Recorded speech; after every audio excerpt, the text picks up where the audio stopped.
അങ്ങയുടെ ദൗർബല്യം എന്താണ് എന്ന് ഞാൻ ചോദിച്ചാൽ എന്തായിരിക്കും ഒരു ഉത്തരം? അത് എന്താണെന്ന് ഇപ്പോൾ ദൗർബല്യം മനസ്സിലാക്കുന്നതിലെ ആൾക്കാർ കണക്കാക്കിയത് എൻ്റെ ദൗർബല്യം എൻ്റെ മക്കളാണെന്നാണ്. അങ്ങനെ ഒരു ദിവസം രാവിലെ എൻ്റെ ഒരു കോളേജ് കാലത്തുള്ള ഒരാൾ രാഷ്ട്രീയമായിട്ട് വിരുദ്ധ ചേരിയിലാണ്. രാവിലെ എൻ്റെ വീട്ടിൽ വരിക, എതിർചേരിയിലാണ്, ഭയങ്കര എതിരാടിയാണ്. രാവിലെ വീട്ടിൽ വരിക, എന്താ പേര് ഞാൻ പറയുന്നില്ല, എന്താന്ന് ചോദിച്ചപ്പോൾ ഇരിക്കുമെന്ന് പറഞ്ഞു. അല്ല, ഞാനൊരു കാര്യം പറയാൻ വന്നതാണ്. പറഞ്ഞ് നിങ്ങളെ നല്ല വിജയൻ്റെ എന്നാണ്. വിജയൻ്റെ മക്കളെ നേരെ ഒരു നോട്ട് കൊടുത്തിട്ടുണ്ട്. ആളെ പേര് പറയുന്നുണ്ട്. അത് തട്ടിക്കൊണ്ടു പോകാനാണ്. ഇയാളുടെ പ്രധാന സുഹൃത്താണ് ഈ ചെയ്യുന്നത്. ഈ പ്രധാന സുഹൃത്താണ് ഇത് പ്ലാൻ ഇട്ടിട്ടത്.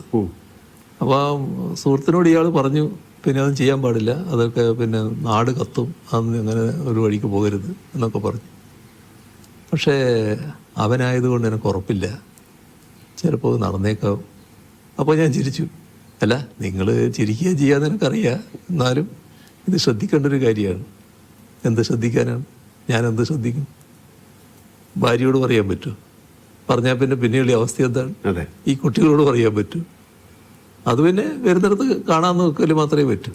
അപ്പോൾ ദൗർബല്യം എന്നുള്ളത് മറ്റുള്ളവരാണല്ലോ വിലയിരുത്തുന്നത്. അങ്ങനെ കണ്ടത് കുട്ടികളാണ് ദൗർബല്യം എന്നുള്ള മട്ടിലാണ്. സംഭവ ബഹുലമായ ജീവിതമാണ് അങ്ങ് കടന്നു പോകുന്നത്. എപ്പോഴെങ്കിലും തളർന്നു പോയ നിമിഷങ്ങളുണ്ടായിട്ടുണ്ടോ?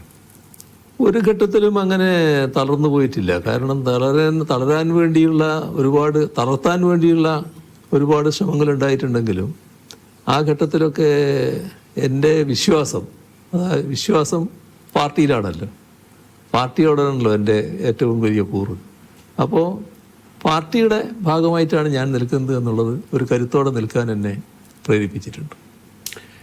ഈ ഉയരങ്ങളിലേക്ക് എത്തുന്നതിനൊപ്പം ഏകാന്തതയും നമ്മെ വലയം ചെയ്യും എന്ന് ഞാൻ കേട്ടിട്ടുണ്ട്. അങ്ങേക്ക് ഏകാന്തത അനുഭവപ്പെടാറുണ്ടോ?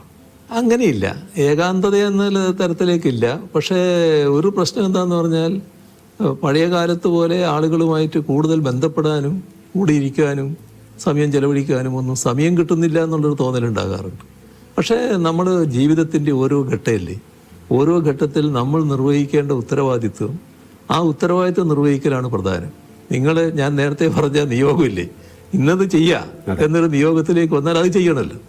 അപ്പോൾ അതിനു വേണ്ടി പൂർണ്ണമായിട്ട് അർപ്പണബോധത്തോടെ ചെയ്യുക. നമുക്ക് അതിൻ്റെ ഭാഗമായിട്ട് സമയം കിട്ടുമെങ്കിൽ മാത്രം ആ സമയം ഉപയോഗിക്കുക. ആ നിലയാണ് ഞാൻ സ്വീകരിച്ചു പോകുന്നത്. ഒരു വല്ലാത്ത ഏകാന്തത അങ്ങനെ അനുഭവപ്പെടാറില്ല. പിന്നെ ഏകാന്തമായി പോയി, ഒറ്റക്കായി പോയി എന്നൊരു തോന്നലും എനിക്കൊരു ഘട്ടത്തിൽ ഉണ്ടാകാറില്ല.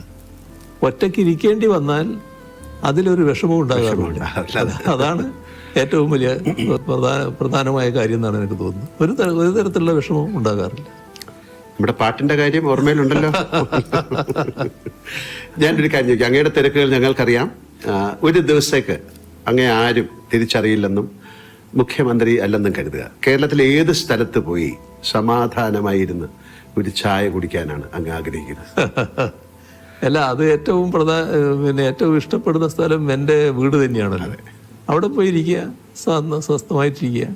അതൊരു മറ്റു തരത്തിൽ ബാധിക്കുന്ന കാര്യമല്ല. ഈ വലിയ തിരക്കുകൾ കഴിഞ്ഞിട്ട് എങ്ങനെ പോയിരിക്കും എന്നുള്ളത് അതൊരു വിഷയമേ അല്ല.